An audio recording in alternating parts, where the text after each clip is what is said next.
Hello, this is John.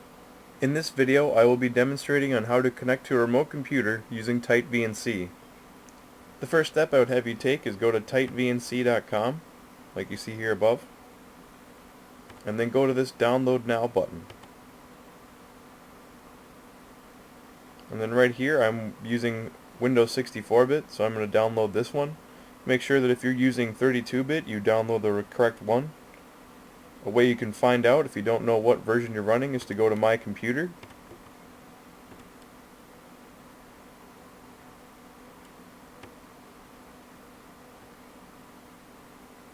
And you'll see right here, it's a 64-bit operating system, so that's the one I need to get.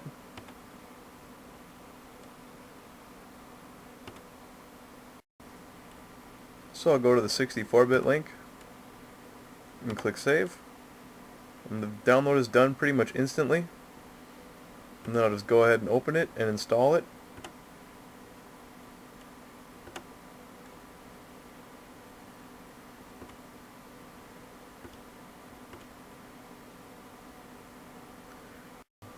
Here I'll pick Complete so that I have the viewer for viewing other computers.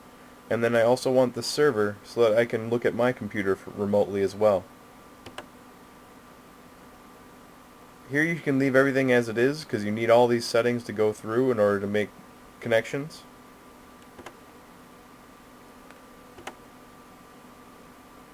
And then the installation will take a couple minutes.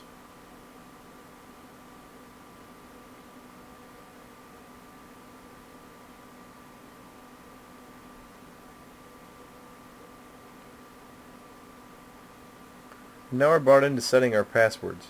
It's good to set a password so that not anyone can just connect without any password. I'm just going to put in "let me in" for now.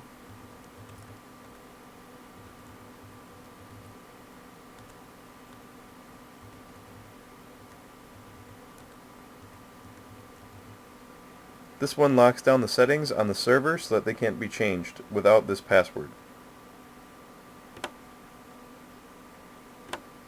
Now we're done and we can go ahead and open it.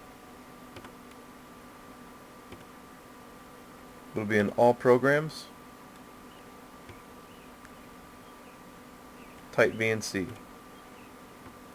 And here we're going to be using the viewer so that I can view a computer that's remote from me.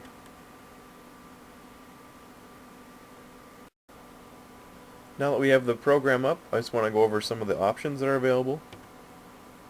Here under Format and Encoding, you'll see that there's a preferred encoding, and it's called Tight right now. That is this company's version of basically a compression scheme to keep everything nice and level as it's coming through to your computer, so there's no lag times and everything looks nice and the quality's good. But if you're connecting to somebody with a bad connection, or you don't have a good connection yourself, you can take down the color quality all in this area, either by adjusting down to 256 colors. You can set your own compression level. You can also set the JPEG image quality, because it's sending you basically pictures of their screen. Here you can also set restrictions for view only, disabling clipboard. Here you can also change the display settings from full screen, and you can also take down the percentage or up the percentage. You can swap mouse buttons if you're left-handed. Here you can set different tracking options for the cursor. And this is the cursor shape. And then this is the connecting part. This is going to make sure that the other person is logged in while you are on their computer as well. And I'm just going to push OK because I like all these settings the way they are. In order to connect to a remote computer, they would need to be running the TightVNC server, which can be installed along with the installation process when I pick the complete install. This is the listening service basically that will listen for a connection coming in. Here you can set the port. Here you can require authentication for the primary passwords. Like I said before, the "let me in." Here's the miscellaneous area. This is enabling file transfers. This will hide the desktop so that it will make everything transfer a little faster. Here you can show the icon in the notification area that I'm talking about. This one. The web access is for the Java client. We're not going to be using that today. Here you can block inputs so that the person can't type. The update handling is basically how the pictures are being sent to the remote computer. This is how often it's going to take a picture of the screen and then send it to the person that's trying to connect to you remotely. Here in extra ports, you can map additional ports so you can listen on more than one.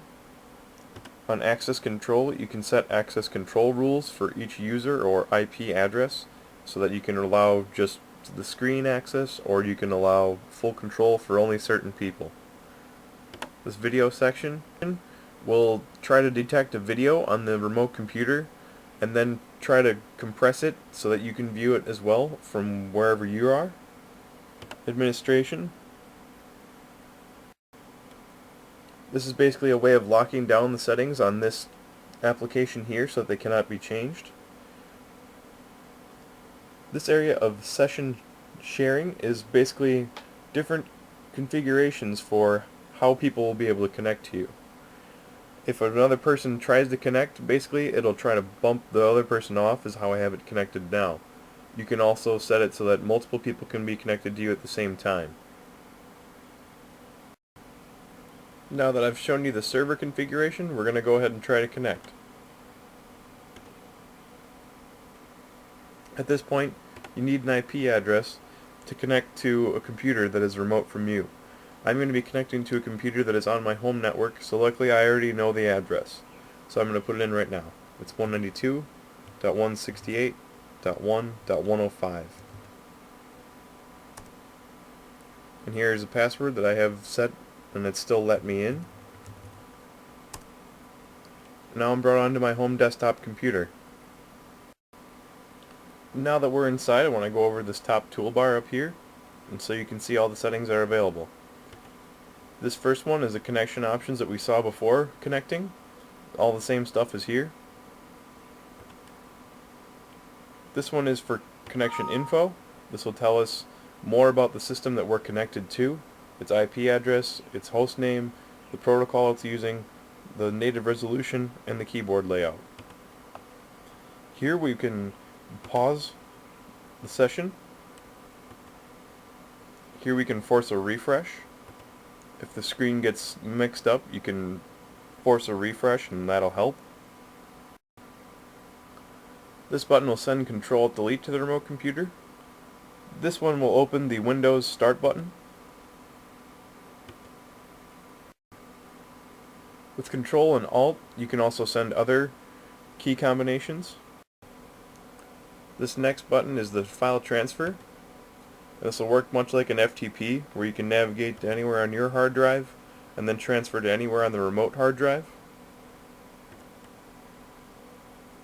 Here you can save a connection info file. It'll basically save the connection settings and the IP address, so you can just click it and go right in. This is for the scaling. You can zoom in, basically, and zoom out with the other one. And this is auto scale. It'll try and make everything fit into your screen. And this is full screen. That'll bring you into a complete full screen as if you're sitting there. From here you have full control. You can install drivers, you can move around files, you can transfer files back and forth as I showed you. You can do anything you want, almost like you're there. If you're having problems connecting, make sure you check out my port forwarding video. Thank you for watching this video. I hope it has been helpful for you in connecting to a remote computer using TightVNC. Please check out my other videos and subscribe to me if you can. And again, thank you for watching, and have a good day.